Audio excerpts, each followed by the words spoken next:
Okay. And we're on. I think I'd be better off alone without you. I don't mind when I sleep alone without you.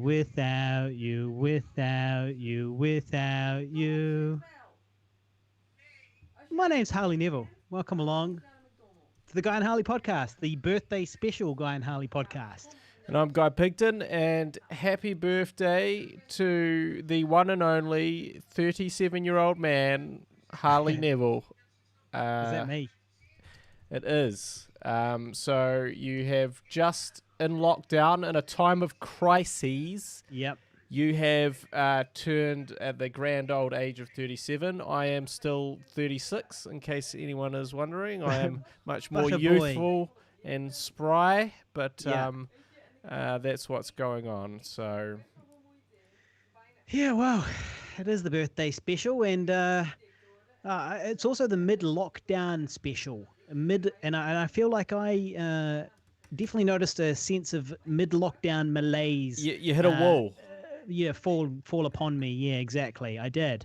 And it's not just because I'm 37 years old and celebrating in complete isolation. This is it's all a bit daunting, really, isn't it? We don't know the world we're going to wake up into. Like at first I'm like, overall, generally speaking, I'm very excited, right? 10% a teapot. It's an exciting time to be alive. 10% a teapot. This 10% a teapot is a tumultuous time to be alive. And, and here I am, it's kind of cool to be, experiencing it and all of that stuff, witnessing it and surviving a historic moment firsthand, and maybe even getting a footnote in history of my own somehow by contributing to it. But on the other hand, I'm like, well, fuck. Now I actually have to survive through this historic event that I'm witnessing. And for fuck, the reality is that,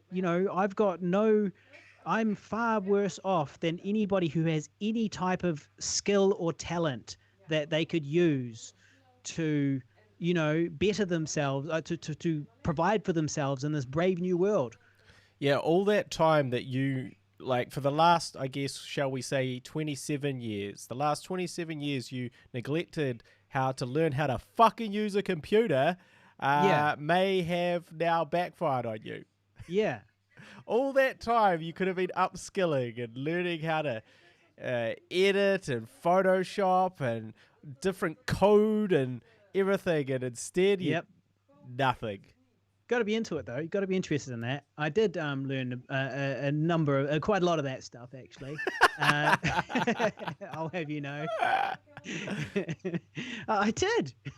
I'm an editor. I edited a video which came out today actually. You might have seen it. Viral sensation. Yep. Happy birthday, Harley Neville.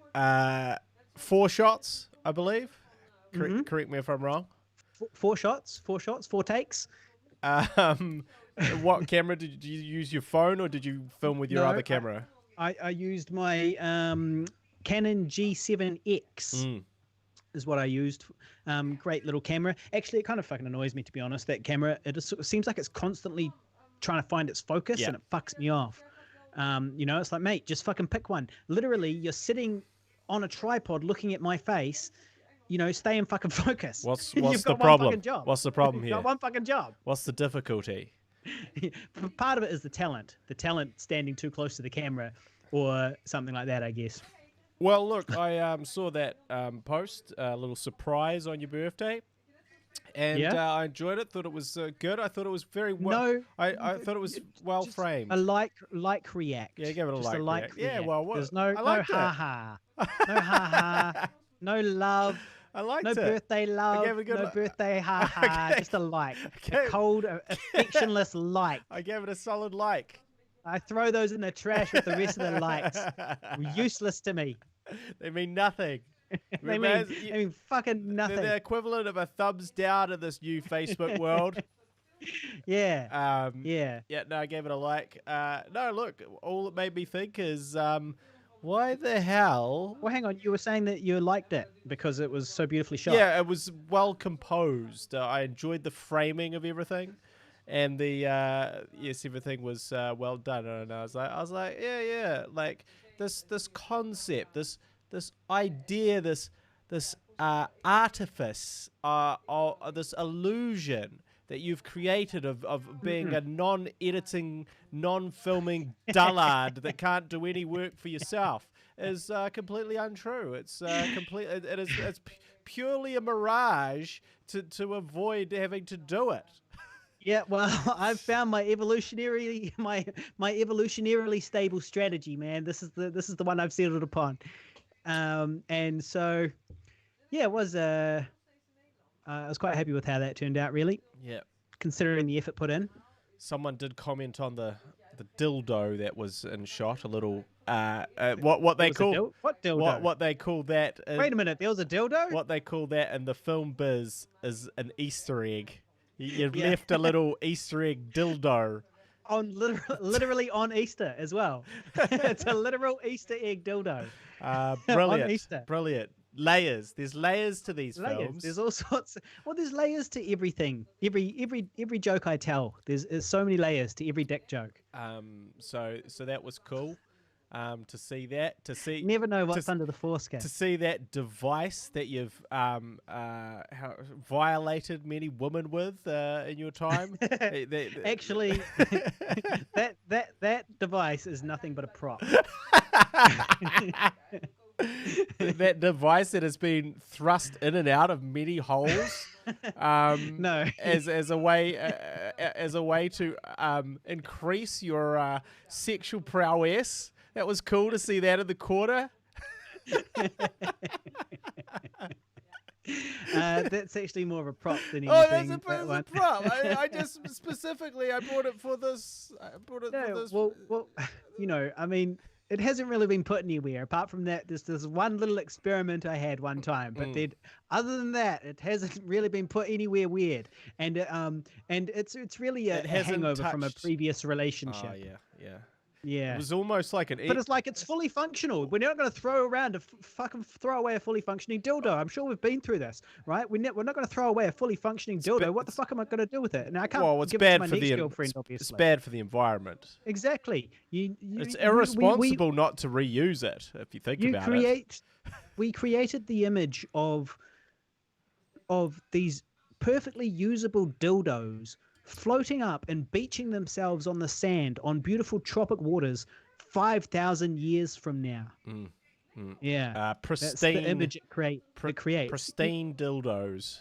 Exactly. You're not going to throw that away. You're not going to throw it away because it's been in an orifice or two, right? No. But you can't give it to your next girlfriend either. So what the fuck are you going to do? There's the only thing you can use it as a prop. The only thing you can do is lay it on her pillow next to you and stroke it occasionally as you go to sleep, lamenting those fond memories you once had.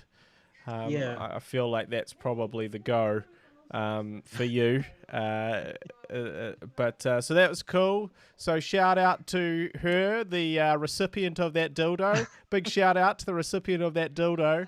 And hope that brought back fond memories for her. I hope that brought back some special magical times. Well, she didn't mention that specifically in any messages. but I do imagine that you know, I mean, she'll probably think something about it. Well, yeah. I mean, look, if it's nothing an Easter egg else, for her. It's an Easter egg, but it's also, this is a long running problem that we had, which was, you know, I would post things on Facebook that sometimes gave away, you know, a little bit too much information. Yeah. You know, like, for example, that dildo is actually already famous from my Valentine's meme. Yes. Yeah. Which I post every Valentine's Day, which is the dildo and a cupcake and some Vaseline and a knife. Yeah. And it says my Valentine's Day for one package arrived. Yeah. It's already a meme. So I don't mind busting it back out every 10 years or so, jam it up my butt a few times and then chuck it on camera. Memories. At the end of the day, at the end of our lives, all we have is our memories. you're gonna have that as a little thing that you're buried with. Yeah, just leave that old pink dildo. Leave that pink dildo. Leave it here. Yes, so that was cool.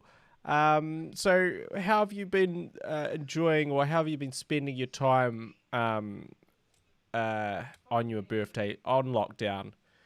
Where have you gone? What have you done? Well, so I, what did I do? I woke up, I had my breakfast, standard tomato on toast with the coffee. There's A really nothing to report there. a tried and true classic, the tomato Tried on and true toast. classic. Yeah, salt and pepper. Gotta have the pepper. Bit of butter. Bit of butter. Yeah. Gotta have the pepper. Gotta have the pepper. Butter's good too. That, you reminded me of that. It's now just Yeah. made me think I've got to start bringing it back. Oh, you got to bring it back. It's good stuff. Got to bring It's it good back. stuff. It's a good healthy snack. As long as you're cool with the bread. I've been going I'm very cool with the bread. I've been going. Well, you did famously. I live off the bread diet. You did famously lose a bunch of weight on the bread toast diet. diet. Yeah. The toast diet. Imagine how Harley's much. toast diet. Imagine how much you would have lost if you'd actually dieted properly and not directly done the opposite. Blown in the face of all good sense. Yeah, I mean, imagine if your toast diet had actually Listen, man, employed an that's just actual not how I diet. roll. Okay, that's not how I roll, and you know it. Yes, the bread diet. So, I've been going peanut butter recently. Peanut butter for me. Yeah. So what else? You got up, you had the But toast. yeah, so I got up, and I talked to my mum. Of course, I had a few bits and pieces to do, and I talked to my mum and my sister and so on. And then after that, I ate a banana, and then I ate half a tab of acid, and then I went for a walk to the park. And how was that walk? It was good. I also played a little bit of Doom. I played a little bit of Doom as well because I bought myself Doom for my birthday, Doom Eternal. What did you see in the park? Anything? No, so here's the thing about acid, right? Is that you're in for the duration of it, no matter how much you take. So you got like say 8 hours, right?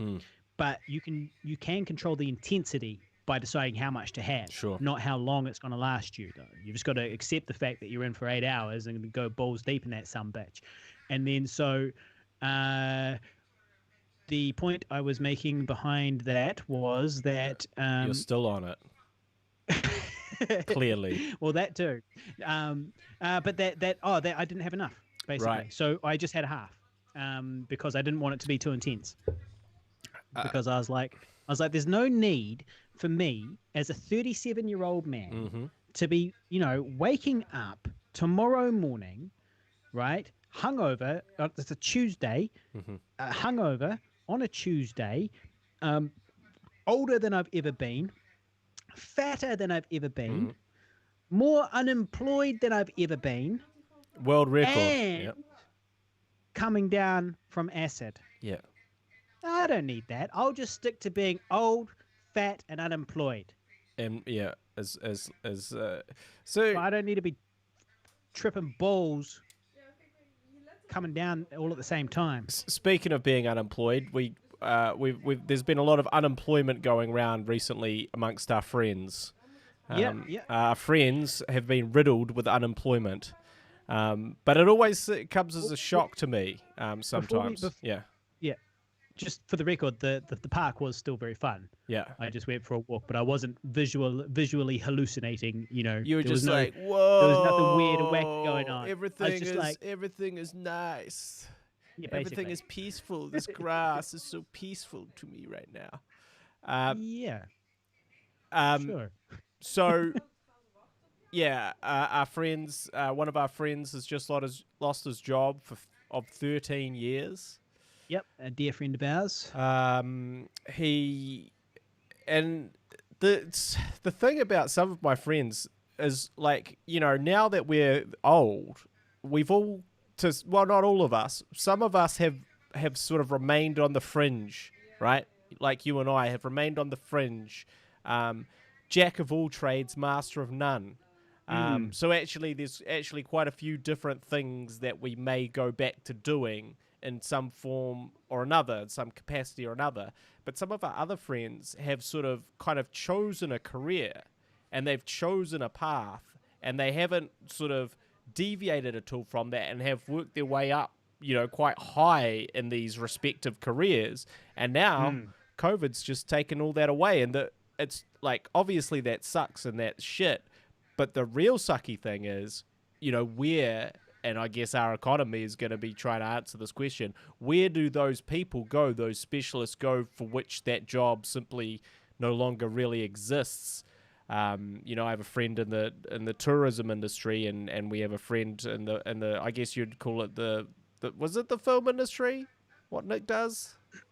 Yeah. So the film industry, and he's employed by the man himself, Peter Jackson. And Peter Jackson himself. PJ decided to pull the plug. We have a direct connection. The Kevin Bacon 7 degrees of separation thing. We've got like 2 degrees of separation from us and PJ. I know. That's how you know that Pigville Productions is fucking legit. Oh, that's how you know it's legit. Well, all right. Don't let him tell you otherwise. We can get in PJ's ear if we need to. Well, in that whole 13 years, I was like, did you ever pitch the zombie film or the watching of the zombie film? Obviously, didn't. You can't really. This is the thing. You can't accost. You can't accost people. Well, especially not. But you can't accost billionaires. You know what I mean? Yeah. You can accost me. You can Facebook message me and go, "Hey, bro, can you watch this thing that I've done?" And the chances are you'll get through to me. So reasonably safe to say, as long as you're actually checking your messages, you'll get through. Chances are I can't fire you. But whereas he was sort of in that rarefied air, he wanted to maintain a professional thing. Well, guess what? He fucking blew it. He's lost his chance now because he's lost his fucking job, and he'll never see PJ again. It's a good one, Nick. You blew it for all of us. Yeah, I'm sure he's got enough to worry about right he should have. On top of that, he's also got your film career. He should have to worry about. Well, it's his too. He was the art director on the zombie Holocaust film. Lest we forget. So shout out. It's true. I mean, if PJ had loved it, if Nick had shown it to PJ and PJ had loved it, that would have been good for Nick's career. Yeah. But I feel like it had been brought up at some point. I feel like Nick even talked about trying to get it screened at Park Road in the cinema there. Oh, yeah, I sort of vaguely remember that. Because they've got this cool cinema there, which I was lucky enough to go and watch a film there one time. Yeah. It was pretty impressive. Pretty cool spot. Yeah. I've been there too for some reason related. Probably we went to the same party, and it was probably because of Nick. Well, no, I think I went because it was part of the New Zealand Film Commission, right, was holding a workshop, and they were like, "Hey, everyone, we're going to go to Park Road Post because they're offering a discount for all you filmmakers on the escalator scheme," which, was the scheme that we used to make our first feature film. And so they invited us all down, and they kind of showed us all the bells and whistles. We're like, wow, cool. We're going to be here one day. We're going to be filmmakers. We're going to be in here in Park Road Post. But actually, the money that they quoted was actually very high, even by it wasn't high for them, it wasn't high for Park Road Post, but it was high relative to the budgets that we all had. And so I think maybe one of the teams took them up on it, but we decided to save some money there. But yeah, 13 years is a long time, and so there's a lot of uncertainty. They just bought a house as well. I think there's something we can all rely on, and that's our girlfriends having jobs as we waste away into unemployment, or at least that much is true of Nick and myself. Well, yeah. I mean, for now, I look forward to all of the financial strife and, tumultuous end of the world stuff resulting in all of these relationships exploding and everybody being as alone as I am. Personally. Well, I'm not. So I'm just waiting in the wings. I'll pick up the pieces, Yeah. And then we can form up a gang, like you, me, and Nick, and whoever else wants in. We'll form up a gang, like a Road Warriors type gang, to survive the apocalypse. No girlfriends club. The No Girlfriends Club. You've been dreaming of this for so long, but for so long we've all had girlfriends. Yeah, and in except some you. cases, wives. Yeah, except for me. You've Without held you. true to your you've held true to your beliefs. I have. You've I stayed have. the course of being a lonely loser. Yep. And you've maintained those principles. It's good on you. Good on you. Yeah. Yeah. Yeah. Love life update. Have you been chatting with the English Rose at all? Uh, well, we had a couple of messages, but no, nothing to report really. I mean, look, at the end of the day, we, like went on some dates, but then nothing really happened. There was no kissing or anything like that, and so we're just mates really. so yeah, I flicker a message and we chat every now and then, and you never know, maybe we'll go on another date after all of this. But I don't know if there is an after all of this. Well, I mean that's brings us to an interesting point. Now, I shared a rather controversial opinion piece online. Yeah, I wrote a big answer to that, which I then didn't post. Divisive opinion piece, which was basically, well, what happens after level 4 was the gist of it. And what happens, I guess, what struck me was what happens if there's no vaccine and there's no cure, and like the way to sort of mitigate it is like extreme restrictions. And I was Well, this is going to be us going into computers now. Like we will just stay in our homes. This dystopian future has become reality. We'll just stay in our homes, connected to our computers. We'll have sex through the computers. We'll do everything we do. Everything we do it all through the computers. No problem. If you want to have a kid, do it via sperm banks. We just won't touch each other at all anymore, and we'll just end up living in these capsules where we don't actually need anybody, and we don't need a system to protect ourselves of antibodies and so forth, because we just live in a little chamber connected to the computer, connected to the internet, and then we experience it all online. Well, that'll take some adjustment. I'm halfway there. Oh yeah, you're already adjusted to that. But me, I prefer to do a little bit more. Yeah. So yeah, anyway, but like I guess the key. Well, some people were just like, look, this guy is a nut job. The journalist in question is a nut job. And I was sort of like, I don't actually know anything about the guy that wrote it. All I know is that he sparked this important question that I hadn't contemplated, because when I thought about what happens afterwards, I thought, yeah, things go back to normal somehow. Yeah. Somehow, and I didn't. But it and all kind of works. I didn't think, and I also didn't think like I thought things go back to normal. They don't go back to normal in 2 weeks' time from now when the lockdown ends or we go down a level. But they do go back to normal, and they don't go back to normal again. Like we're talking economy, recession. Do I have a job? Those things don't go back to normal. But essentially, we go back to the status quo at some point, is what I thought in my head. And basically this article poses the sort of idea that actually we don't go back to the status quo. If nothing else, we'll have these very strict border controls, because that is the only way until a cure or a very quick screening policy comes along. Will be the only way that we as a country can not have the virus in our country. And I was like, well, damn. I didn't think about that. I was always also assuming, I guess, that like, yeah, virus cure is coming because everyone's working on it, Yeah. It's a global pandemic, so we're all working on it. So we have to come up with something. Yeah. Which is still entirely possible. And it absolutely has more chance than any other thing that we've worked on as a collective world, as the scientists of the world have ever worked on because there's much more urgency with this one. But that doesn't mean that it will happen, right? Yeah. I mean, we can't say whether it will or won't, or whether those those potential cures or what are they called, vaccines, will, will work for good or will work indefinitely. Like, how will the virus change and mutate? Blah blah blah.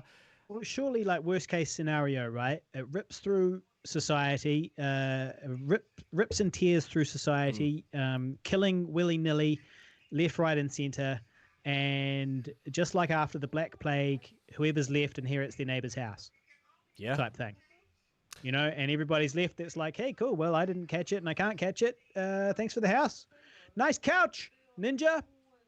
Well, I don't know. It's just a very interesting question of like, how are we all gonna live in semi-quarantine, right? Yeah. In sort of in some type of strict measures. I mean, what do you think about because Jacinta just said today, like, don't be expecting the borders to be opening up anytime soon. Yeah. Like, so it's like really don't worry about that. There's literally don't even think about that right now. We've got a feature film that's ready to come out, right? Yep. That we're hoping to travel around the world to, premieres and festivals and so on. Yep. Fortunately, we already did our festival run and nobody wanted it. Yeah. And we didn't go anywhere. It got into a couple of places, but we didn't. And we chose not to go. I guess we really shit the bed on that one. On Hindsight, absolutely shat it big time. Yeah, I mean, we were an official selection for this festival in Germany, right? That we kind of considered going to, yes. but that did play in the end. Did play in the end. Yeah, and we considered going to that one, but we didn't. And that was in January, so it was literally just before. But it's really good that we didn't. Well, yeah, I mean, potentially. So, it's like, what the fuck are we gonna do, man? Well, we're not going to travel anywhere. Well, that's the bit. I mean, I think that's the thing, right? The days of luxury travel for New Zealanders, at least, for everyone for a long period of time. You can't come back, motherfucker. Well, no, you can with the quarantine. Yeah, extended quarantine both ways. Extended quarantines. Well, I've been looking for something to do with Stewart Island anyway, right? This whole time I've been thinking, what the fuck are we going to do with Stewart Island? It's just down there, just fucking taking up space. This is the answer. Quarantine Island. We rebrand it, we rename it Quarantine Island, and just that's where you stay. Make it like a luxury resort, a government luxury resort, and that's where people are funneled in and out of the air. Well, that's the crazy thing. We'll have to build an airport down there, but we'll work it. Quarantine world. That's the crazy thing is that right now the government is absorbing the cost of quarantining everyone that comes in. Yeah. Because they obviously don't want any more outbreaks anywhere, any more clusters, any more anything. They're trying to shut it down. They're trying to flatten the curve. Also, because I'll tell you what, all this staying at home and eating comfort food certainly isn't helping me flatten my curve. Thanks, Jacinda. Dad joke number one of the podcast, in case anyone is anyone's listening. So also, I'm just playing Jacinda. I know she's listening. I will say, I did on my journey to the supermarket to buy beer. For the only reason to drink here for the show. So you are literally putting the lives of the listeners at risk in order to get the beer to drink. Birthday beers. In order to entertain them. Needed the birthday beers. Now, you could argue that if there was no listeners, there'd be no need for you to buy beer. Yep. And no need for you to endanger their lives. So this is their fault. Absolutely. And the other thing is, think about it, that, because normally Harley's in charge of the beer. And suddenly in this brave new world, you want to talk about brave new worlds, I've been thrust into a beer buying a pandemic You actually have to pay for your where own I have beer. to pay for my own beer, and I have to think about the beer I'm buying, and it's very tough on me. Yeah. So Yeah. I've Well, been that's a buying all these. long-running expense of mine, actually. Yeah, Podcast beers. yeah, yeah. Well, It was quite a high. I mean, that's a lot of Ranfurly drafts. it's a lot That's of a lot of disgusting. Ranfurly drafts. It's a lot of It's a disgusting lot beers. of 440 ml Ranfurly drafts. But anyway, that all adds up. That all adds up. That's all I'm saying.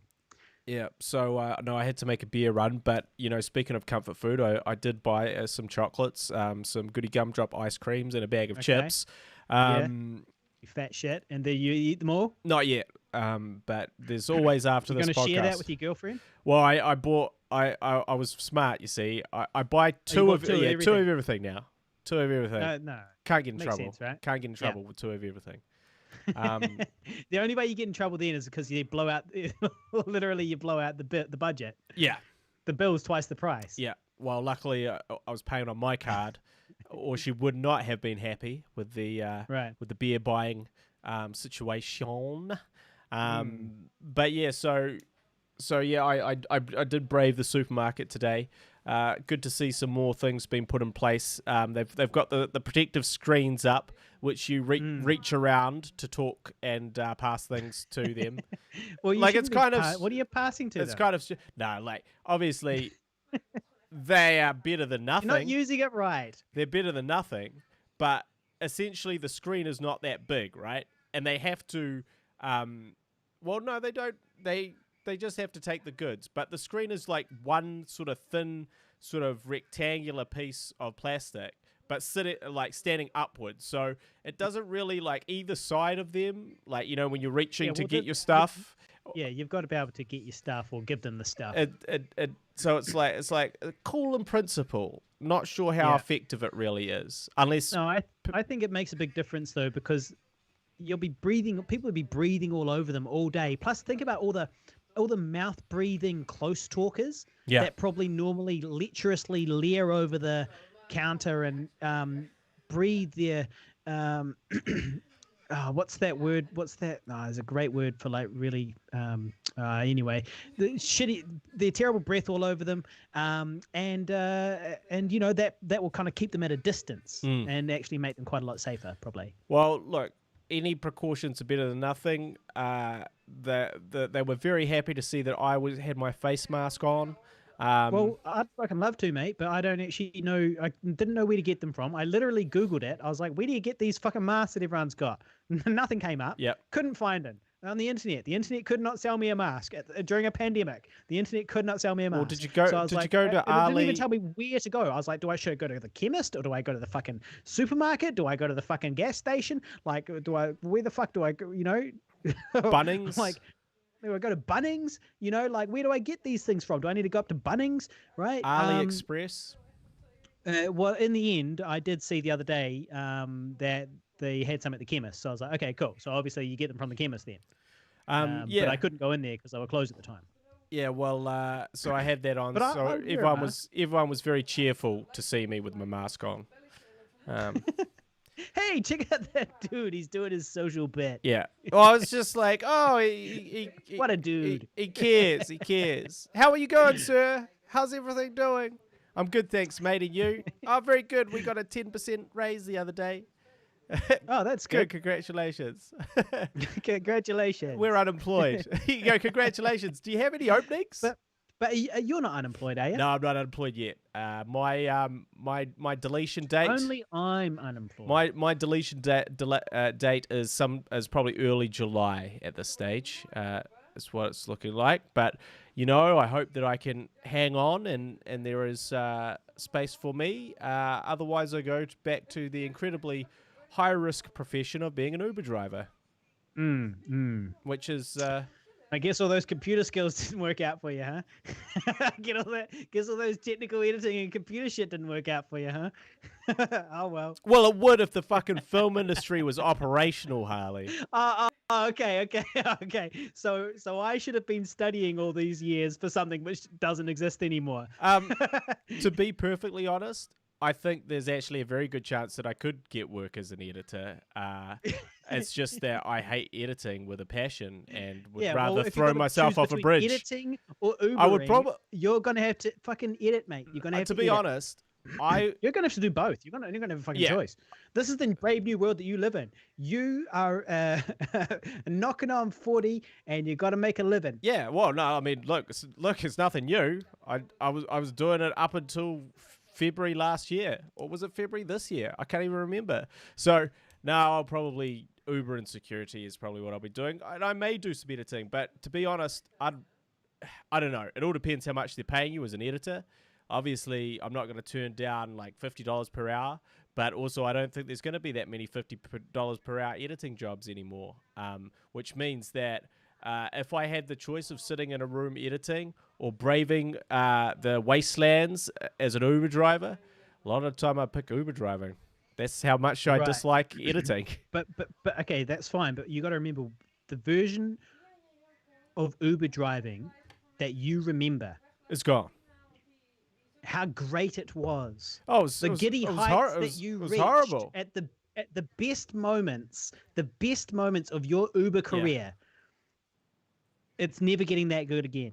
It's never getting that good again, in the sense that you're never going to be making enough money again.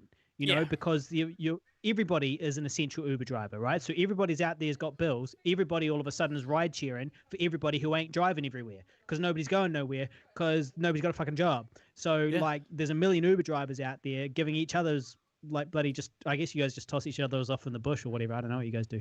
Well, I don't know either because I'm out of the game, mate. That's what we used to do, but I can't confirm if that's what's been going on recently.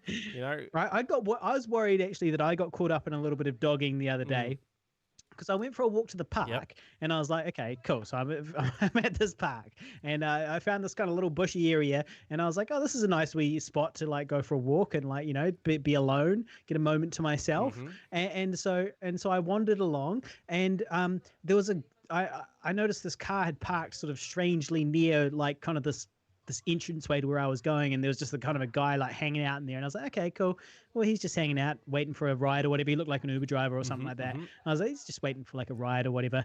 And then I kind of walked around the corner, and then there was like this other guy just like kind of like by himself there, kind of just like lounging around in the sun a little bit. And I was like, yeah, all right, okay. So it's just a place where like dudes just hang out by themselves. There's nothing weird about that. That's fine. It's totally cool. I'm here by myself. It's totally normal.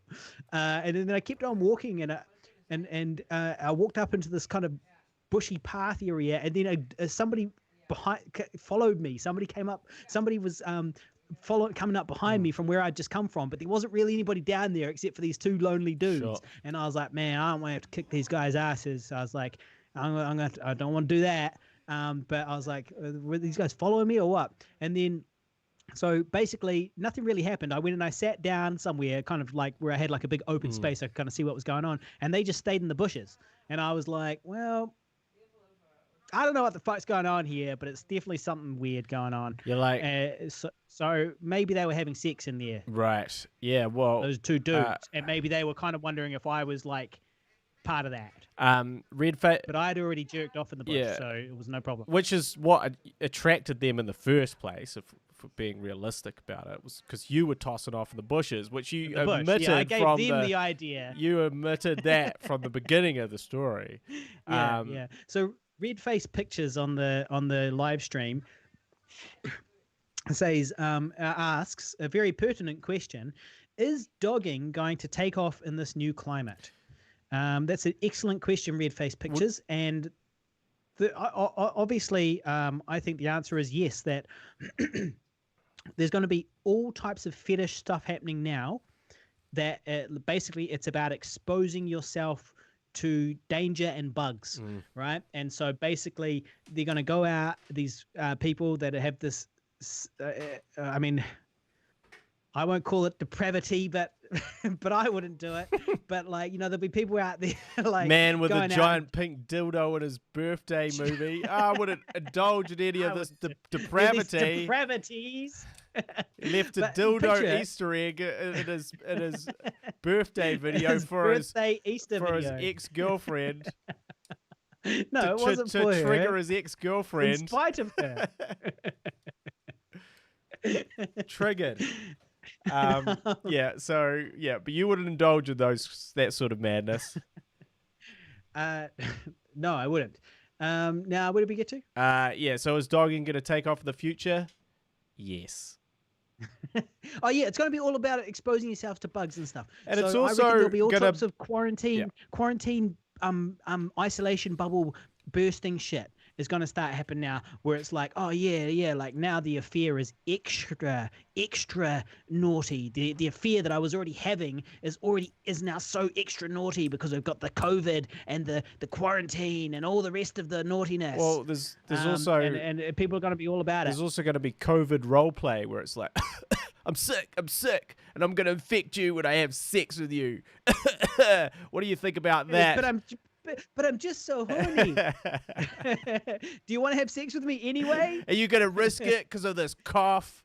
What do you think? And then, then you'd be like, yes, I'm going to do it, but I'm going to wear my PPE. And then everybody had a safe and happy time. PPE fantasies. I'm just gonna hold on 1 second. Can you pass me a beer, please? Oh, that's lovely that he's got someone to get him a beer. I'm gonna have to get my own beer in a second. One of the blonde ones in the fridge, please. Yeah. Yeah. We're live, pal. So yeah, I think it's a possibility for sure. So cool. You tripped on some acid. You put up a dildo Easter egg for your girlfriend, ex-girlfriend. No, look. So I've had a nice day. The truth is, I've had a nice day, and I wouldn't want anybody to worry about me or anything like that. Oh, they weren't worried. Well, no. Some people called me. Our dear friend Bevan, Sexy 160 listener, he called up. Shout out to Bevan. To say hello. Yep. Obviously.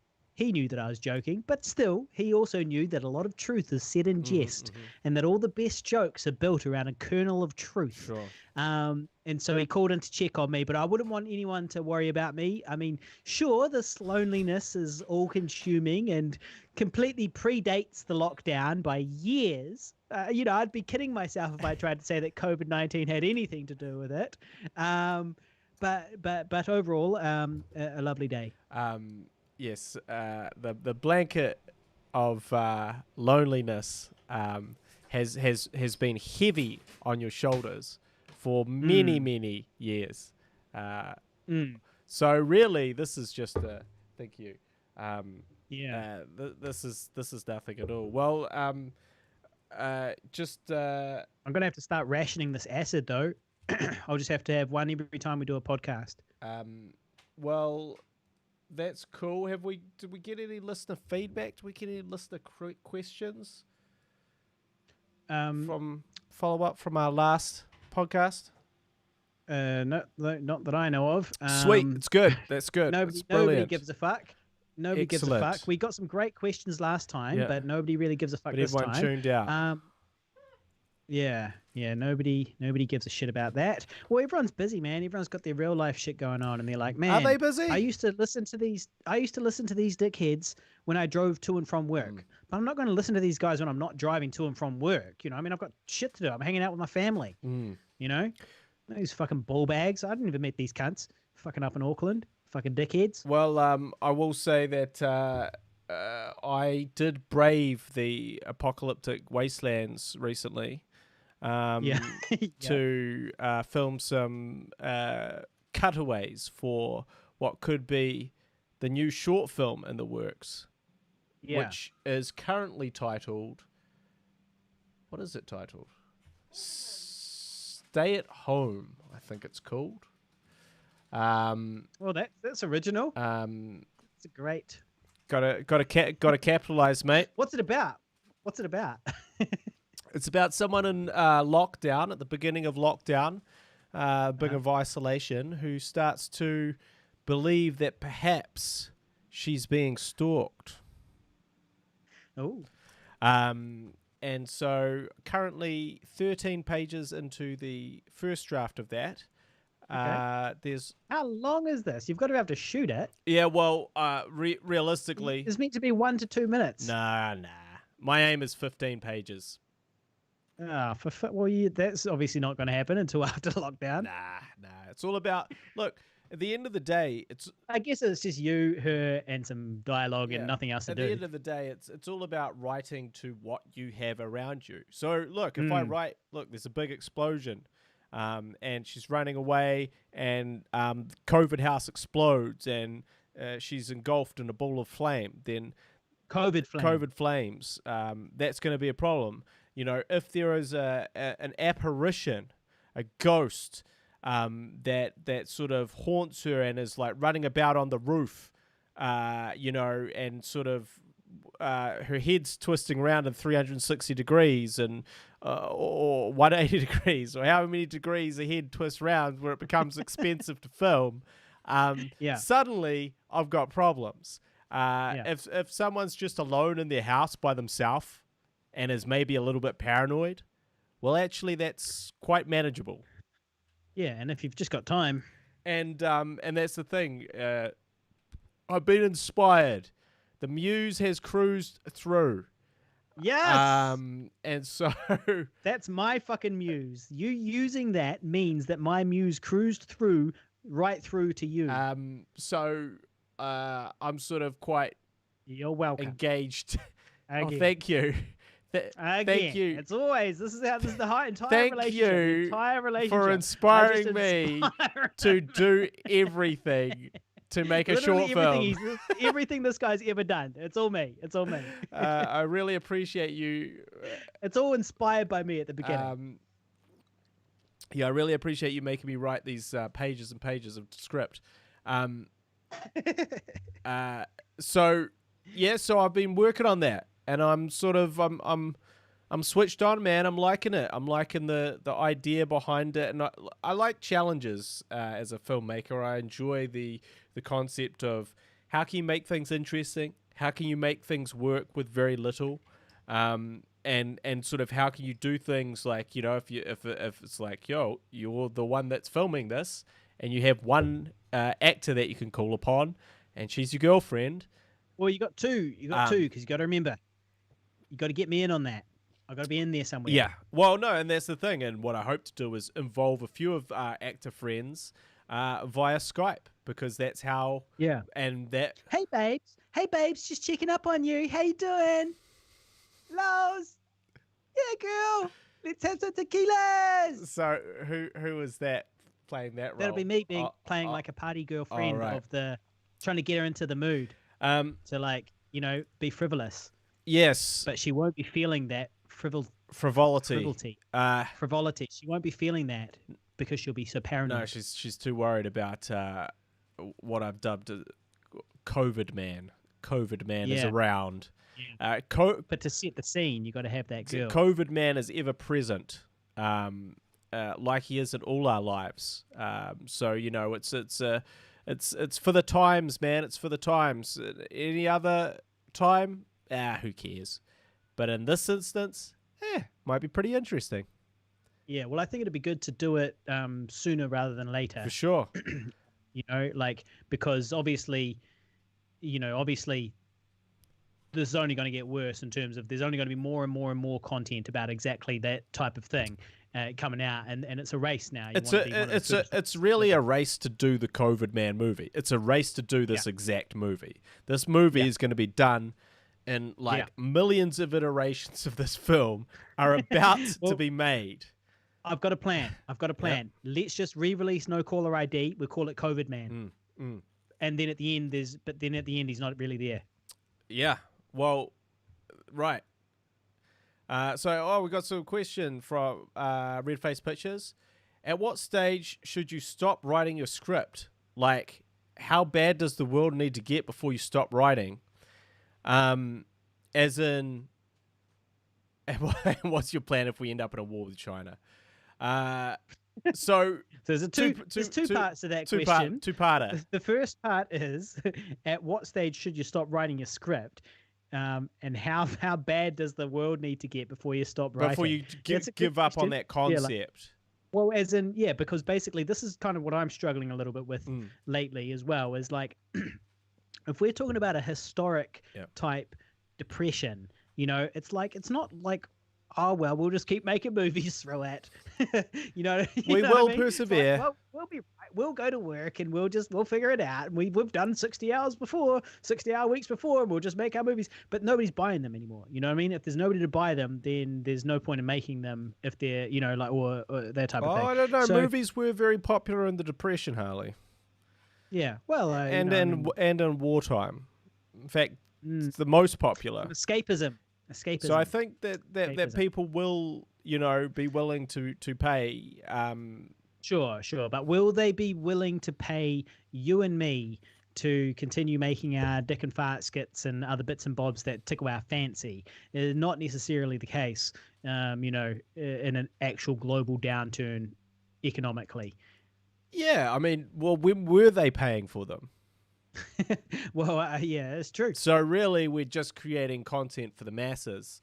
Mm. So when do you stop? It's true. I mean, look, I'm really curious to see actually what's going to happen with all these influencers, social media influencers. This is what I'm really curious about. This is a bit of a test, if you ask me, because I'm really curious to see which way it's going to go. Are social media influencers going to get really rich out of this and get bigger and bigger and bigger and richer and richer and richer because people are just sitting at home doing nothing, and the people who can amass the most amount of people sitting at home doing nothing gets the most eyeballs on their content, gets the most advertising revenue for sitting around in their home fucking doing nothing. Is that going to happen? Or are these people going to go fucking broke because that's all going to fall over and the ad revenue is not going to be what it once was? And, having a million broke people see your video, it no longer makes you an influencer, because if you're not influencing a brand, then you're not an influencer. You're just full of fucking shit, So if there's nobody to, where does that influence go? Where's it, you know what I mean? Yeah, well, Like, yeah, what's the fallout there? Look, I don't know. yeah. And when do you stop writing the script? Well, you don't stop. When is it in poor taste, I guess, is the question. To me, I don't know. I have actually thought about this, obviously. But to me, horror films, can be, I don't know. Is it exploitative? Well, maybe. Fuck, I don't know. But I guess my take on it is that horror films are playing on people's fears, right? Yeah. And forever, horror films will be that. Some horror films will be that, and those, and therefore, this is gonna be all our number one fears right now for the next extended period of time. It's gonna be at the forefront of all of our minds. We're all gonna be scared about it. So, do I think that do I stop writing it because it's a very real thing that is happening? No. But shit, that's just my take on it. I would never begrudge anyone. I think there's for example, my grandma is in London, and she has been now told that essentially she's got to stay in self-isolation until September. It's April now. Yeah. It's April. Yeah. And she is shut away by herself without any sort of human-to-human contact. Obviously, she's got Skype and phone and all that shit. But her by herself, an 86-year-old woman, has to live her life alone until at least September. So... I mean, we're talking about oh man, we've got the 2-week lockdown malaise. Who gives a fuck? And I'm sure when, and obviously we've kind of prefaced some of our conversations earlier, with we've got to have a laugh because that's what we do here. But you can't take away the severity in New York. They might not want to have any laughs, No. And that's just the way it is. But I guess when we're talking about, art, I don't know, they make... Well, surely the answer, though, is that obviously when you're working 60 hours a week and you're not getting by, probably that's when you're not writing anyway. Not by choice, but by reality, enforced by reality. Yeah. So really you should smash out this script ASAP, shoot it ASAP, because what you need to do is you need to get it out there ASAP so that it's earning a wee passive income forever, hopefully. And you did it when you could still afford to do it, back before the depression really kicked in, back before the recession really ramped up. Now, as for what's our plan if we end up at war with China, I'll be fighting on the same side as the Chinese. I'll be fighting the Americans with the Chinese. Yeah. No, I guess I wouldn't. But your liberties will be taken away, Harley. Well, there'll be no tripping on liberties like what? Going outside and bloody going on dates and stuff. No, like posting pictures of you consuming an acid tablet on Facebook. An acid tablet. And you podcasting anything of your opinions. Yeah. True. It is the opinions on Facebook. No fucking poetry for you, mate. Give up on that. Yeah. Well, it's true. Maybe I wouldn't be fighting for the Chinese then. All right. What would be the plan if we end up at war with China? Look, truthfully, my plan would be to hang back for as long as possible. I'll let all the young people go to war first. Although, I mean, they're not going to call me up anyway. I'm 37 years old. With a bad back. I'll be like, a bad back. I've got a bad back. I've got a chronic back. Yeah, ain't no way you're getting me up front there. But when I eventually have to go, I do think I'll fight well. And I will kill to survive. But my plan would be to stay out of it for as long as possible. As long as humanly possible. But never stop writing red face pictures. Never stop writing. That's the answer there. Now I did. Speaking of short films, there was I bumped into a lad. Now this is how networking works, right? So this kid's standing in a hallway somewhere. He's holding a box. I don't know what he's doing, and there's an ad or something shooting down the hallway, or a short film, or some sort of something going on. And this guy is wearing like a high vis vest, and he's standing around outside. And and then so I walked out. I was unrelated to the production, and I walked out. This kid's standing there, and out comes me, this big shot producer, this viral podcaster, And I say to him, hey mate, what's going on here?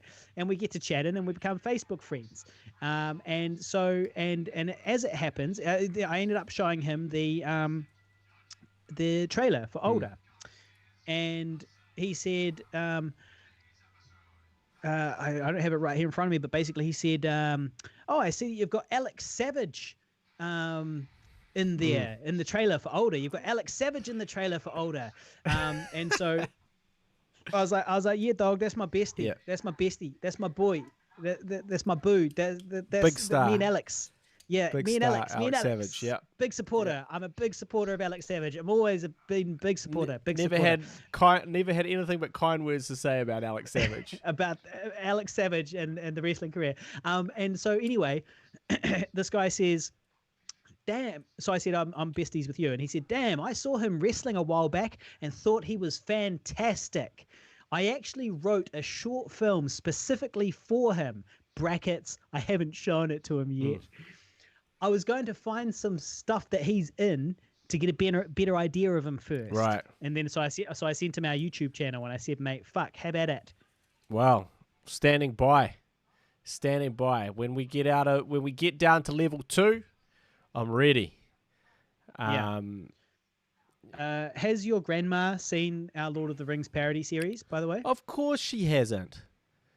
Oh. What the, like, there's just some things that you don't show your 86-year-old grandma, and one of them might be an invisible Samwise Gamgee jacking off invisibly with the power of the ring and squirting a huge dollop of cum on Frodo's face. That might be one of the things that you don't encourage her to seek out on YouTube. Well, look, Red Face Pictures thinks that will actually be a great way to keep her entertained right through until September. Oh, you might, and he's not wrong. You might be right. Well, look, I was quite shocked. She might be actually really interested in actually going through the Guy Pigden back catalogue and saying, look, who knows when I'm going to see this person again? I'm going to go back and check out all his old stuff. I will say that she's definitely not a YouTube. Not a YouTube nano. No. But, she did watch the zombie film and she did dig that. So, My granddad watched it too, and I just spoke to him the other day. Yeah, he watched it as well. And what did he have to say about it? He said he liked it, but he didn't ask me anything specific. Like he didn't say, "Oh, I really liked that bit where the zombie penis is pissing out the blood, infected blood into the toilet, and then we see the infected zombie penis." My granddad didn't ask me how he did that or anything like that. Into the minutiae of it. And that makes me wonder if maybe he didn't actually watch. Maybe because he would have definitely said that. No, if he had. I think he watched it. I think he started watching it, but I don't think he finished watching it necessarily. I don't know. Maybe he did. I'm just speculating. Just the fact that he didn't ask me specifically about the zombie penis or anything else, the logistics of any of it, made me question it. Yeah. Well, look, I mean, I'm probably not going to encourage you to dip into those. Or that, or not wanking. That's just not really her sense of humour, Harley. She lived through World War II. Right? She's done this before. She sounds like she needs a laugh. she's had enough grief in her life rather for me to subject her to these grandson on the internet videos being a gay hobbit. Probably besmirching one of the good memories she has as well, in that probably she's read Lord of the Rings and probably has her own fond memories. She was probably one of the. She introduced my dad to Lord of the Rings, who introduced me to Lord of the Rings, which inspired so this. There you go. So she might have inspired it. She's the catalyst for she'll the Calling of the Ring existing. She'll be disappointed with it being the Calling of the Ring as opposed to, say, Peter Jackson's The Lord of the Rings trilogy. But still, she might take some pride in that. Yes, well, I have not mentioned that to her, but she's doing all right so far. And she did say, and I thought this was classic British stiff upper lip, she said, I haven't lived this long not to build up some inner reserves to cope with something like this. And I thought, that's pretty damn cool, Grandma. Like I like that too. So what'd you say? I didn't live this long without building up some inner reserves. Yeah, some inner reserves to deal with something like this. And I was like, damn, you're 86, you're still a fucking boss. I can't. Yeah. So I'm just grateful because we're talking about border control before. I'm grateful that I got to visit her last year and my uncle. Like, this whole COVID thing has, put a whole nother layer of gratefulness on the already sort of extreme amount of gratefulness I had for those 2 trips last year. So, and I do have to wonder, like, how the fuck am I ever going to get back there now? Well, that's the thing. This might be part of this Brave New World we mentioned, right? If there's even if there's a vaccine. Yep. How long does it take to finally get that vaccine out there and into the population to the point where we can all just travel around freely? You know what I mean? Without having to worry about this. Might be a long, long, long time. Might be longer than, is likely for me to go and visit, like, people that are, far away from me but special to me. Yeah, it's a sad thing to consider. Yeah. Well, also, if we're tacking on an extra... was it 2 weeks both ways? So you've got to have 4 weeks of leave saved up, which is a year's worth of leave, except you've been unemployed. We're unemployed, so we haven't built up any leave, but just say we've got our 4 weeks of leave. We've got all these cool skits on YouTube, though. We've got our 4 weeks of leave all sorted, which then leaves us with 0 leave, but except we need a couple of years built up, so we need an extra year of leave to have enough leave. So that's 2 years. To have a holiday. So that's 2 years from this date if we were employed, And if your employer allowed you to build up your holiday pay like that as well into 8 weeks and like many make you take it every year at a certain time around Christmas. What the new holidays are going to look like this now. You got 2 weeks. So you get there, 2 week isolation. Yep. You have a 3 or 4 day holiday. And then you get back and you have a 3 or 4 day holiday, and then you get back and then you have a 2 week isolation, and that's the holiday. But you did get that 3 or 4 days. You did get that 3 or 4 days, which I didn't. and that's what a new vacation is now for us humans. That's what we like. We're like, man, that was a fucking nightmare. All that flying. I sat on a plane for 36 hours and then I only got 24 hours in Belize. But it was totally worth it. And I've been there now, and 90% of the people on the street around me will not be able to do that ever again or anytime in the foreseeable future. Maybe that will be the new thing. Maybe you'll be able to, maybe we'll be proud about how little time we spent because it shows how far away from home we got. Because by the time you do the quarantine, the flights, you get there, you get 20 minutes and you get on a plane and come back, and then you got your 2 weeks left, and then you get back to work. Also, now this is a bit of conspiracy theory going on here, but allegedly YouTube don't like the mentions of quarantines, lockdowns, and COVIDs in their streams, right? And they've been kicking people off that title their stuff, similarly. Right. So yeah. Because they don't, essentially, people click away from those things, so they are now self-sabotaging. Well, yeah, it is. It'll be what? The reason why YouTube would be hiding them? Yeah. No, the reason why YouTube's hiding them is because they'll be overzealously culling away the fake news. Possibly. So, and it'll be bots. It'll all be automated, and it'll be like, yeah, okay, cool. So is this talking about COVID? Yes. Is it coming from a reputable source? No. Okay. Okay, goodbye. Ice this. You know what I mean?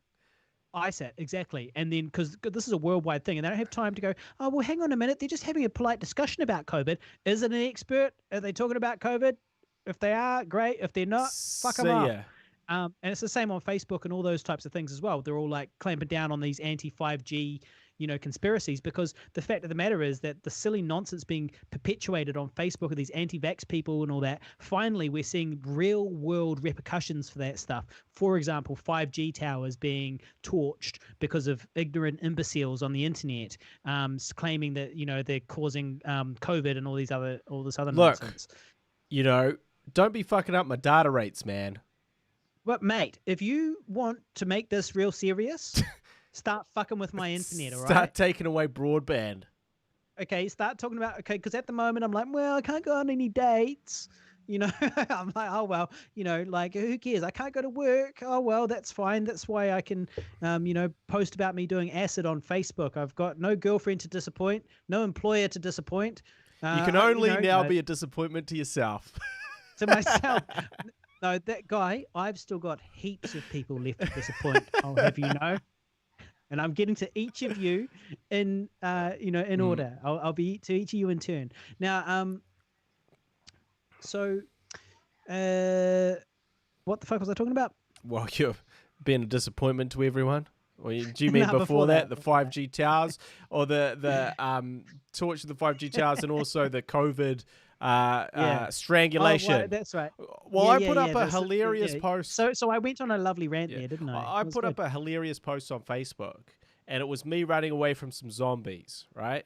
Which was just a repost. I didn't see that. So this was just a repost from, like 10 years ago when that photo was taken. Right. But it wasn't like I literally, and the joke was, I was like, I'm not sure the government is being accurate about their testing or something like that, right? It was something like that. And I was like, man, this is going to be a huge hit on Facebook. I'm going to be loving the likes. Forget about the likes. I'm going to be loves and ha-has on this one. This is gold. This is comedy gold. And what I found was that no one fucking saw it at all. Yeah. Not a single fucking person. I got zucked big time. Well, I think part of that, though, is the fact that it's a repost. I thought you were going to say, I think part of it is because you're not actually fucking funny. And I think that's the big problem, is you're not actually really funny. You're not funny and nobody's watching. No. Before that? I got zucked. And it was a repost. That's the issue. You didn't post it as a fresh post. If you had posted it as a fresh post right now, I don't think you would have the same issue. Right. In fact, you could go and do that, and the only people that would know would be the two people one or that two liked people it. that it got through. Exactly. Now, look, I want the show to continue, but I need to take a pee break. Right. So, Do I have enough? All you have to do is put the holding screen there, Okay. and I'll go take a pee, and then we'll come back in 2 minutes. And they'll still be able to hear your mic, but probably not mine. Okay. We're But we stay on air. Nothing changes. Nothing changes. We're staying live, guys. Stay with us, people. Just put the holding screen I'll on while I take a put leak. the holding screen on right now. I'll put the holding screen on, but I can still talk to you all. You see, so I can still deliver a message to you. Because we never figured out how to turn off my microphone in the holding screen. It's actually quite a big problem at the start of these things because I'm talking shit with Harley, and then somehow you guys all hear it, and sometimes that's just not really very professional. I do want to mention, while I'm on the subject of doing things by myself, I did watch The Tiger King or Joe Exotic or whatever the hell that Netflix show is about tigers. And I just have to say, man, that was fucked up. I mean, that was fucking crazy. Like all of that, every single person in that show had some type of mental illness, or so it seemed. And if you haven't seen it, I know I'm kind of late to the party on that one because my girlfriend refused to watch it with me. But it's definitely worth a watch because of the characters. You just do feel very sorry for the animals, but it's pretty damn good. So that's my sort of what have I been watching. I watched that, and I watched another film. Because now I'm on this making a short film buzz. Okay. So he's not coming back. He's got to get a fucking beer. So anyway, the other thing that I watched is a feature film, low budget indie horror-ish film called After Midnight, and it's by the same director who made The Battery, which is another really cool low budget zombie film which came out around the same time as I Survived a Zombie Holocaust. So I'm always checking what that director's doing, and he's released this film called After Midnight, which is kind of about this sort of relationship that he has with his girlfriend, but also maybe there is a alien monster stalking him and trying to get into his house. And so it's kind of the juxtaposition between this relationship, what happened, who they are, where's she gone, and then him trying to take on this unseen monster. And After Midnight, Jeremy Gardner is the director. And I will say, my girlfriend fucking hated it. She absolutely hated it. And she's justified in that hate. But I also feel like it was worth a watch. I really do. I thought it was interesting. And she was like, oh, that's what you say about things that are shit, that, you know, you say it's interesting when what interesting is code for shit. But to me, no, it was actually really interesting because they were trying to do something different. And what I'm sick of in movies is... Oh, thank you. I'm just reviewing. I'm just doing a quick movie review of After Midnight, which is like a indie low-budget horror that I just watched the other day. And cool. And okay. And what I was saying is my girlfriend hated it, but I thought it was definitely worth a watch because it was different. And my big issue with films now is even really good films that are done really well, if they're just the same as just the films that you consume, like day to day at the cinema, like it's just another blockbuster. Yeah, it was done really well. Who gives a fuck? What now appeals to me is stuff that, even if it breaks the mold, even if it sucks to some degree, that at least they tried something fresh. If they attempted to do something to play against some trope or whatever, if they made like some kind of attempt, to me that, like for example at the end of my short film, how I fuck myself at the end of it, if they took it in a different direction that you weren't expecting, and they wanted to really incorporate their artistry and their voice in it, Like you trying to fuck yourself at the end of your short film. Exactly like that. Where you took it in a different direction. You're like, hey, everyone's not gonna love this. We started off on story A. We've now shifted to story B. We've kind of gone on a tangent, but you weren't expecting that. I've surprised you. Like Come to Daddy. I've taken a risk. And so all of those things are what I quantify as a good film. Now, in saying that, I don't really think there's any risks taken in this new short that I'm writing. But what I think is the other thing that I still do appreciate, I guess, is if you do something, if you can do something really well, it's okay if you've seen it before. The problem is when you do neither of those things. So you bring nothing new to the table, and it's just generic, and it's not that well done. Like, a great horror film can just be really quite scary. It doesn't have to be that original. Maybe I feel that way only about horror films. I don't know. Well, good. So I guess I won't have to cut out that rant then. I won't cut all that out. I'll just let it. I'll just let it slide. I'll just let it flow. Let it slide. It's beautiful. Come to Daddy, worth a watch. Yes, absolutely. For the reasons that we kind of talk about, you definitely can't. From where that story begins, you cannot pick where it's going to go. And this is the film Come to Daddy, which is a question from Red Face Pictures on the live stream. And although I thought, I was like, yeah, okay, hurry the fuck up with whatever is going to happen, I went back and again reflected on that, and I was like, man, they did some ballsy shit in there, and they took a chance on stuff. And, on the one hand, I was like, hurry up, but I love to make people wait in a horror film. Like, I think that's actually good storytelling in a horror film, is you need to make people wait for it. Because then, that payoff is going to be all the sweeter. I remember those fucking reviews about the zombie film, and they're like, oh, it starts off a bit slow. Fuck you guys!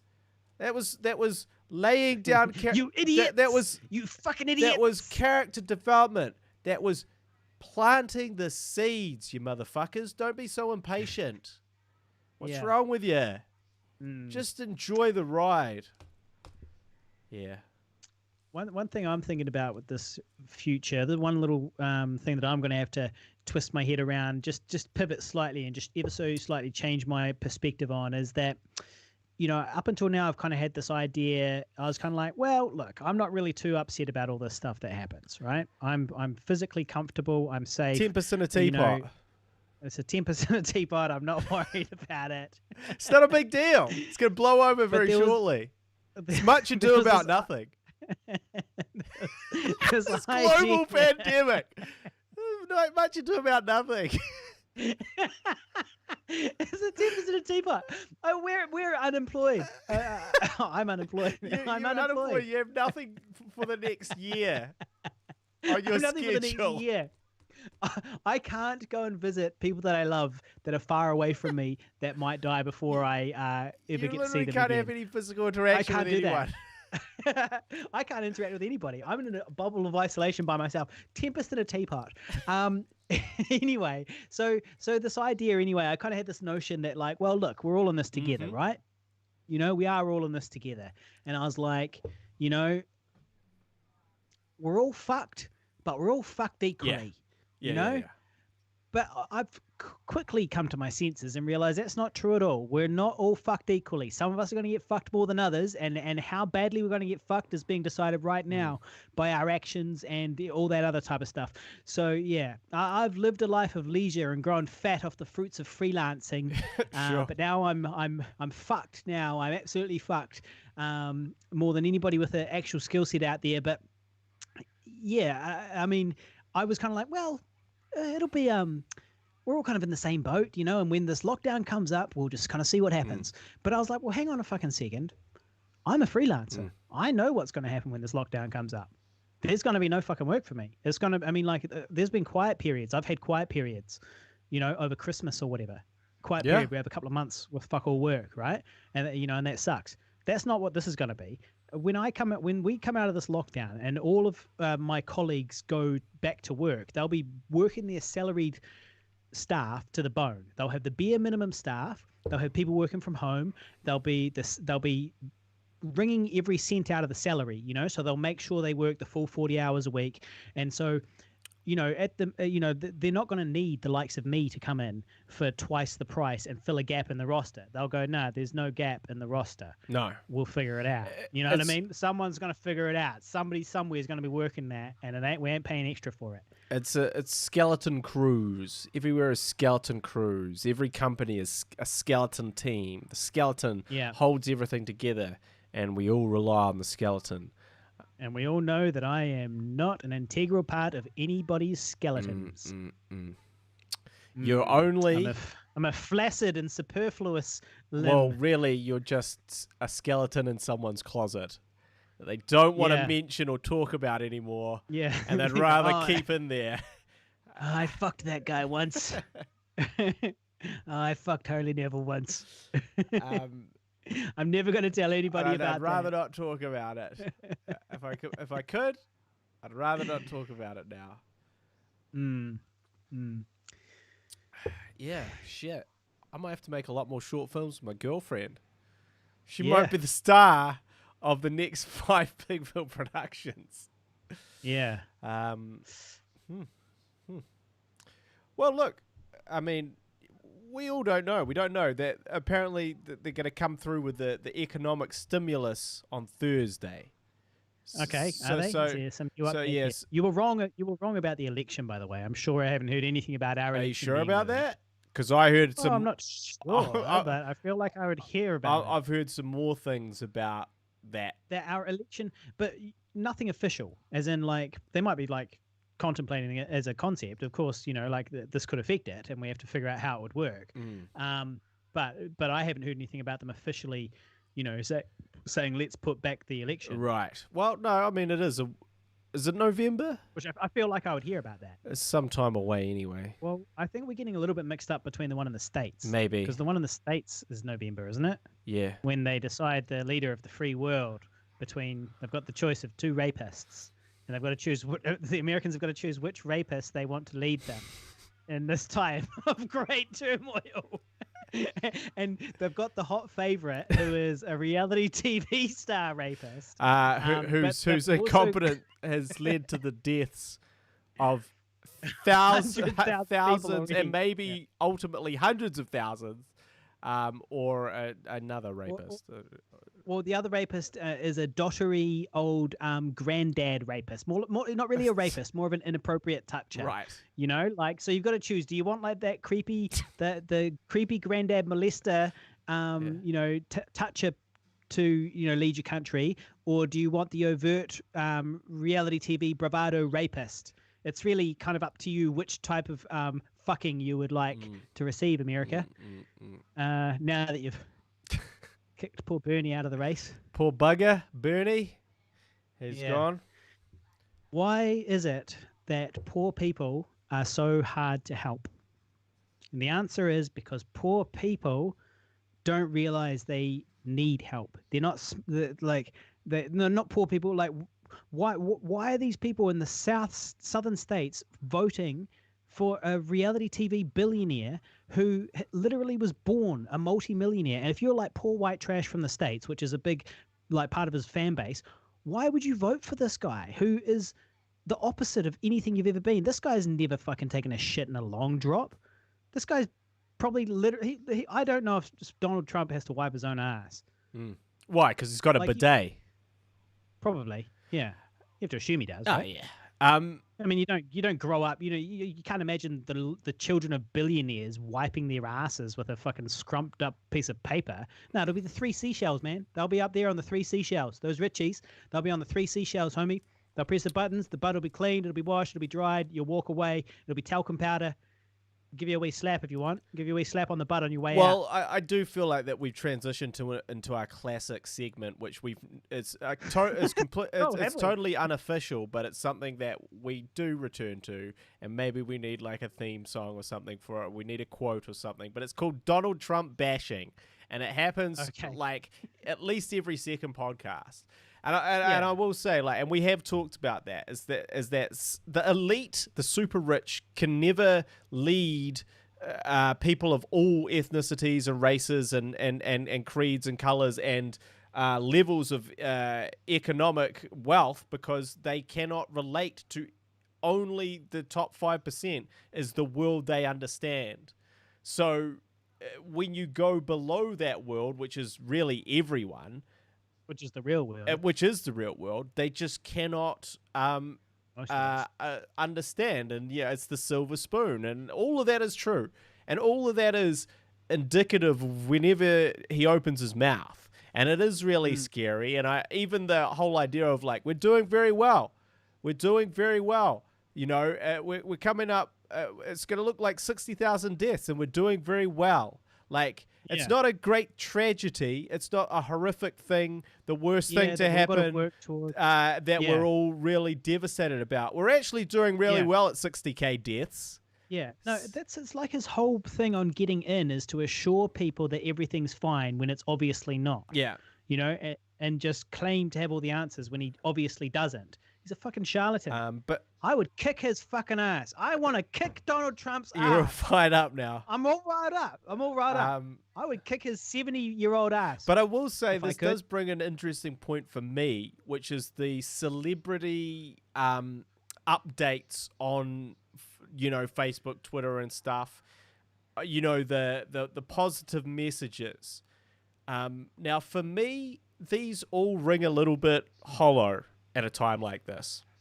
Like, for example, like what ones from Well, who? see, I think there's some good examples. Like, there's SGN, which is Some Good News, which is John Krasinski, which is the guy who directed A Quiet Place and starred as Jim in The Office, the American version of The Office. He's basically doing a thing where he talks about all the good things and the positive things that are happening in the world in this time of crisis, and how people are dealing with it in a positive, awesome way.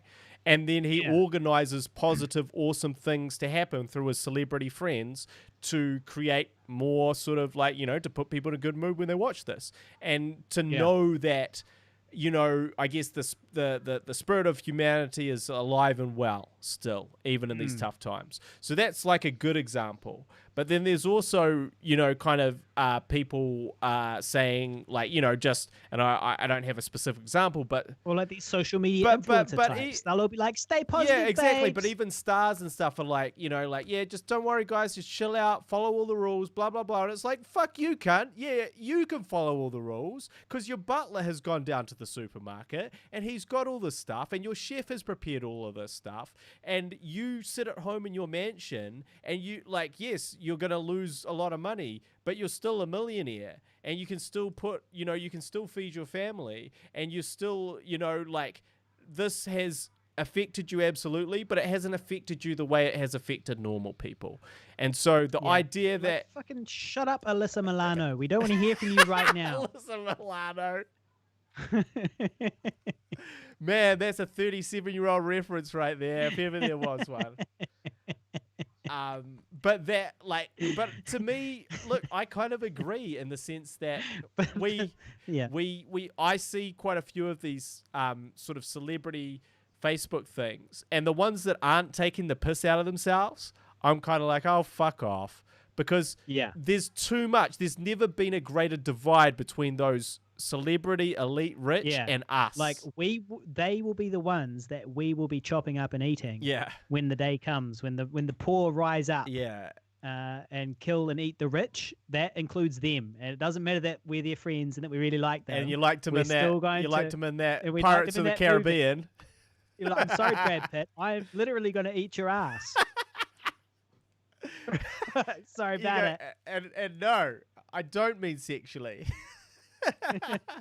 And I actually don't. I mean, I am going to tuck into your nice, juicy buttocks because I'm hungry. Yeah, because I'm hungry. And I need to eat. I managed to climb over the wall. I managed to clamber over the wall that separates you from reality, from the society that we all are going to be forced to live in. This is the problem. The middle class will disappear back into the lower class. The elite will remain the elite, and they'll ride this out.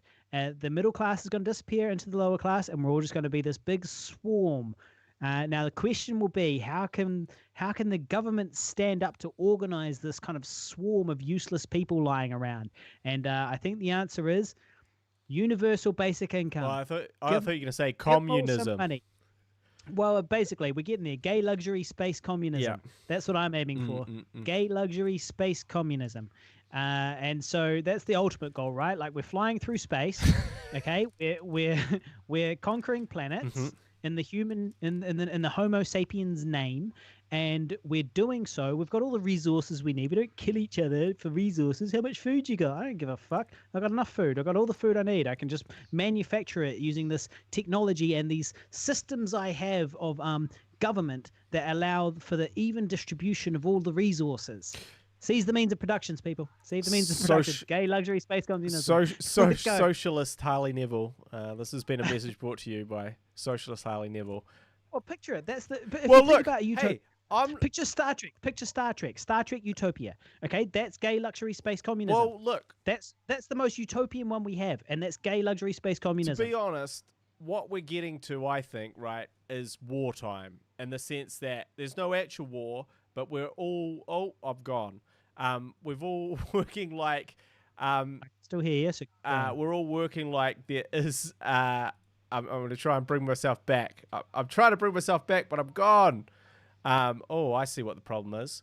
And yet we are sort of hampered by the fact that we're in this consumerist world. Now, one of the quick fixes is for us to become communists and us to all be assigned jobs. So, I'm going to be a shelver from now on, and you are going to be a taxi driver, and because those things are important in this new world. Yeah. So, how do you feel about that? More government jobs. More government jobs. Well, now? What's going on with your stream? Are you coming back or not? I'm coming back. I know what the problem is. I think I know what the problem is. Okay. Okay. So I am in the process of solving it. So just okay. So he's doing so. my beautiful voice for now, and we'll go with that. All right. Well, that's fine. Just set me off on one of my rants, and away I'll go. What were we just talking about? Well, we're talking about you're the pro socialist space communism. Pro-communism, and I'm saying gay luxury space communism. Isn't that what's going to happen? Well, in this new world, world, not the space part. Yeah. Well, exactly, right? Makes sense, right? What are we all going to do? Everything's way more efficient. You got to keep it. Look, you just got to look at this shit from what are my skills? I can drive people around. I do security. Yeah, I want to be an artist. Who gives a fuck? Well, yeah, but that's just the harsh new world that we may or may not be entering, which does lead us along to Red Face Pictures' question, which asks, how long do you estimate it might be before the international film industry gets back to where it was? And it's like, obviously, you're asking us, these two fucking buffoons from the bottom of the world. Obviously, we have absolutely no idea, no concept of the repercussions yet of what has happened. No real grasp of the true scope of this. Nevertheless, we can of course speculate to the worst sort of scenarios, I guess, and I just don't really see it. I mean, okay, best case scenario, we get a vaccine, and in 5 years, we've created this vaccine and given it to enough people that international travel can become a thing again, and people can start flying each other around easily. Or this was what's really going to happen. This is what's really going to happen. We're just going to quarantine. Quarantine's going to become a big business. Quarantine's a big business. It's going to stay around. Yeah. Because what else can you do, right? What else can you do? You got to quarantine people. People need to travel places, all right? So if you want to do your production in New Zealand, you've got to fly your guy over. You just factor in the quarantine time. And that's just the new reality that the actors live in. Those poor wee actors and stuff that have to fly in from internationally. Oh well, boo hoo! You'll have to spend 2 weeks in quarantine each way if you want to get this $50,000 for this one movie. You hungry out of luck, out of work, fucking actor in a recession. I do think there is an interesting thing here of that New Zealand could become a film industry utopia because we're COVID free. So we're 100% COVID free. We're one of the few countries that is 100% COVID free. And therefore, that actually means that people are 100% willing to go through isolation for 2 weeks because they're like, wait, so we just have to do this 2-week thing and then we can make our move and we don't have to worry about all that crazy rules that we have in our country because COVID is still sort of around and rampant. This is the New Zealand utopia, no COVID. So they come here just to be able to walk around and go down to the cafe. And shake people's hands and kiss people on the mouth. Yeah, and other places that they might want to. So, now I've got some bad news. Okay, cool. So you're going to give us an update now on the camera little situation. Update on the camera situation. Yeah. I have a sinking feeling. a really quite dramatic sinking feeling that my camera has broken. I see. That's why it stopped working because it's broken. Now I'm turning it on and off. So you had your fancy setup, and we broke it. You connect. So, I wonder. Just because it was on for too long. Ah, okay, yeah, because this is probably why they have webcams. Yeah. Specifically for this web type shit. Yeah, it is possible. So it's probably just overheated, right? You just got to leave it, and it'll probably be fine tomorrow. Put it in some rice. Yeah. And it'll be right. But also, Red Face's first question there, is it worth it to make films from home whilst going through this, or is it better spent developing scripts for when the film economy is back on track? That's a good question. I reckon make it yourself. I reckon you got to make it yourself. You're writing scripts in preparation for who knows what this crazy world will be. Yeah, I think that's a great point, Harley. How long you're like they call them. You got to make money today. You got to make money today. You got to make career moves. Well, today. They call them spec scripts because they're speculative. That's in the best case scenario when there's no global pandemic. So the speculation becomes even wilder. That why. Like right now, what good is there writing a $1 million, $2 million, $5 million, $10 million, $30 million film when we're essentially on the brink of a global recession?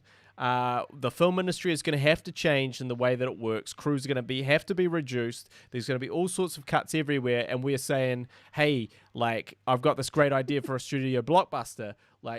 No, I think it's much better to work on stuff that you can do because you can build from that, and the stuff that you make is yours, and you can try and monetize that. So that's I think I would have. Plus, it's practical skills as well. Because you're going to make that thing, and you'll make your second one, then you'll make your third one, then you make your fourth one, and next thing you know, you've made heaps of them, and you're really good at it. And so there's no point, I don't think, in sitting around writing scripts for a world that might not exist tomorrow. You're better off to create content from the world around you now, I reckon, particularly given the strange time in history that we're at. So on the one hand, it's disheartening as a content creator because you're like, well, shit, literally every motherfucker now who can hold a camera is a vlogger or something like that. But where's the upside there, Harley? Where's the positive to that? Now I'm getting to the positive. No, look, well, I will jump in and say the positive is that you're giving yourself tools and you're giving yourself skills that you can then expand out from. So, That's what I fucking said. That's what I said. I also think that there is actually going to be, so I think there's going to be an explosion of remote filmmaking. How do we make things? And we did talk a little bit about this last time. How do we make things with small crews? How do we make things streaming? How to, I shoot my thing over here, you shoot your thing over there, and we put it together in post. All of that stuff is actually going to be booming because that's actually how a lot of things are going to have to exist. I saw a hilarious thing on Facebook, which is basically Sam Neill and the guy from The Matrix. Oh shit! I forgot his name now. It's gonna piss me off. Keanu Reeves. No, the Mr. Anderson dude. Yeah. Smith. Mr. Yeah, Smith. Agent Smith. We'll just call him Agent Smith. We'll just call him Will Smith. His name is Hugo Weaving. So Hugo Weaving, and he was the man in black. So the idea, he was the man in black in The Matrix. So the idea is Hugo Weaving. They've done this. Yes, thank you, Hugo Weaving. So they just do this this skit where they both sit down in their bathtub. Obviously, he's in Australia, Sam is here, and then they do an exchange and cut between the two of them as if they've just gotten into the same bath together. And the bath is it's a different color on Hugo's side, but it's the same shot and it still kind of works. And it's fucking funny. And it's that type of shit that's probably going to become the new normal. Obviously, maybe a little bit better done than that in terms of matching, but that I think of that as a perfect example of okay, we need to create content, we need to do funny stuff, we need to utilize actors, in different places. How can we do this? This is a perfect example of that. So I think definitely be thinking about making your own stuff and how you can do that and how you can get better at doing that as well. True that. So what should we do here? Should we... Well, I mean, we're an hour 40 in. I could talk all night. I sincerely could. I also do have to try and finish writing the script. Yeah, well, this after just telling everybody not to write scripts. No, well, it was to shoot with myself. It's for a short one. Yeah, to shoot right now. Yeah. But yes, we might as well wrap it up, I think, because we're at an hour 40, and as you put it so eloquently last week, that's probably about the limit of people's ability to stand us talking. Tolerance. So we should probably, quit on a high, quit while we're horribly behind with one camera not working, and get the fuck out of the stream. I just want to throw this in. I'm really depressed, guys. That camera is worth a lot of money, and it's just dead. And you might have broken it. And you might have broken it with this silly streaming idea that you got. This idea. That's probably what would happen to me too. If I used my Canon to do my live stream, presumably I would end up with the same problem, which would be the camera would be sitting on for 2 hours, and it doesn't like that. Doesn't like that at all. I'm not recording. I'm streaming. I'm not recording. I'm upset. Yeah. But anyway. Yeah. All right. Well, look, at the beginning of a session is an excellent time to lose a piece of equipment that you really needed to make a $3,000 camera. Will it be covered by some sort of insurance? That's a good question. I do have an insurance policy. I have never asked them for anything. So I'm still going to find out. Yeah. Well, I'll find out pretty soon. I guess we better. Yeah. All right. Okay, cool. Well, thank you very much to everybody for tuning into this birthday special. I have had a nice day. I do like to joke about being all on my lonesome and all that stuff. And I am all on my lonesome. But overall, I'm not in too bad a shape mentally as we enter the second week of the Tempest in a Teapot, which is the rest of my life. But overall, look, in terms of a 37th birthday, hell, at least I'll remember this one. I probably wouldn't have remembered it otherwise. It would have just been just nothing special, right? This is special. This is my first birthday in lockdown. The last memorable birthday I remember us having was like a joint 30th, I think. Yeah. Which was awesome time. That was 7 years ago. That was 7 years ago. I remember on the last show I was like, hey, so what the fuck did we do last time? And you're like, oh, I think we went out and had a beer or something. Well, I saw that in my Facebook memories that, yes, that is what we did. But we didn't even fucking remember it. Yeah, no, I remembered. It was Portland. At the Portland. Our beloved bar, I said that. Portland. I said that, yeah. I never really liked Portland. It's too noisy in there. They've got these live, they've always got live events going on. They've always got these live venues and these young people thinking that they can talk into microphones and that I want to listen to them. Young people with their music. Their music is too loud. I can't have a civilized conversation. Exactly. So I don't go in there too often. Well, anyway. No one does anymore. Well, not anymore. Exactly. It's not just because I'm an old fogey. All right, cool. All right, we're wrapping it up. We're wrapping it up. If you've been listening on the live stream, don't forget to give it a like. I just gave it a like. I'm sure Harley's already given it a like. I've given it like all day. I spend my days just going through the videos from other accounts, hitting like, make it look like we've got 150 people that actually listen to this. We've only got one. It's fucking red face pictures. That's it. That's it. It's just him. Well, and I just go through and I just hit like on everything. Thank you for sticking with us, Redface, and asking some great questions as well. Really dig that. I'm pretty sure that Redface is the star of the hit film Stray, right? I could be wrong. Well, we should talk about his film that he asked us to watch, which I've watched and you fucking haven't, you lazy bitch. No, hang on. So before we've got a question here from Red Face Pictures. What days do we do these podcasts? The answer is we might try and do them every Thursday at 7 p.m. in New Zealand time. That might be our new thing. This is an exception. It's a birthday special, but maybe Thursdays at 7 p.m. That kind of works for us at the moment. Also, I will say that I cannot go on Facebook without seeing another accolade for Stray. So congratulations to him for that. Might not be him. It could be. I'm pretty sure it is. Might be a random. It's him. It's definitely it. So, majestic performance. So, congratulations. It's awesome to see that's doing well, even at this time. Yeah, exactly. Go out and see it, people. Stray. It's a movie. It's a feature film from New Zealand. Go check it out if you feel like you need to see something random to, I don't know, fill your afternoon in isolation. Go check out Stray. And he did just quickly ask another question, so we should probably answer that. So he sent us a link to his feature, Black Shark, and he asked, have we watched it? The answer is I have. Harley hasn't.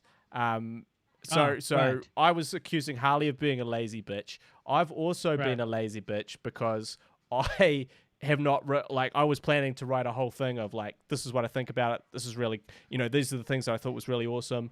Maybe this is what needs a little bit of work or adjustment. Well, what is Black Shark? You got to tell the listeners on the podcast. It's a feature film, but they haven't released it either. I believe they're keeping it under wraps still. They can correct me if I'm wrong, but that's so I've been sent a link. You've been sent a private link. I'm such a VIP that I don't even know how important I am sometimes. We had a big discussion about it, and you're like, I'll get round to that. And I got round to that. You didn't. Well, nobody should ever send me their script or their movie. Nothing is more insulting than an artist pouring their, love and time into something, and then having someone that they respect and admire or that they consider a friend just not even bother. Not even reply. In a fucking lockdown. Well, no, look, I'll tell you the truth, though. I've got a whole bunch of things I need to be watching. That. The Luminaries is coming out soon. Or it's already out, I'm not sure. But either way, he's going to fucking remember that.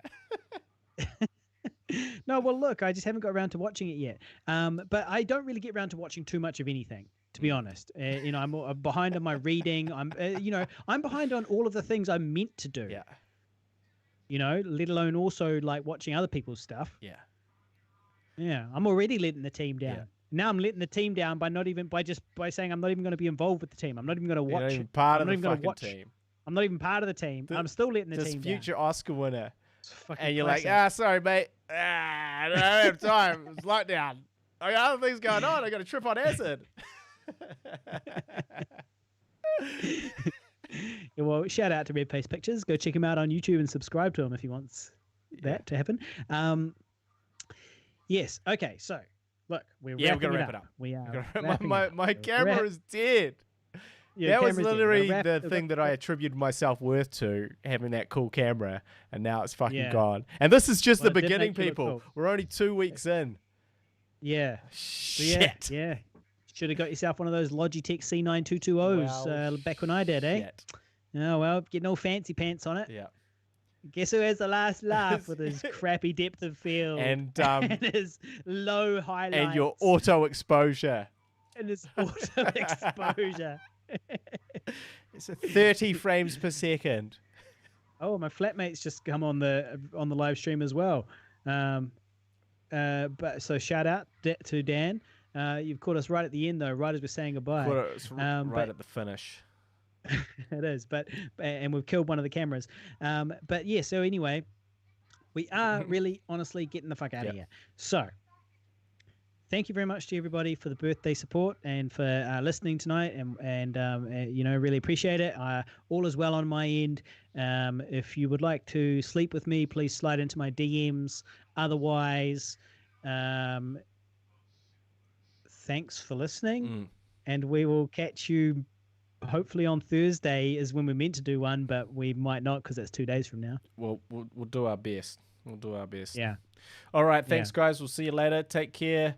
Stay safe out there in this crazy world. Hashtag stay safe. Hashtag at home. Hashtag Tempest in a hashtag flatten the curve. Hashtag just be good to everyone, man. Shit. I mean, goddamn this madness. 13 years he was at that job. Peter Jackson was his mate. He's gone. All right, wrap it up. All right.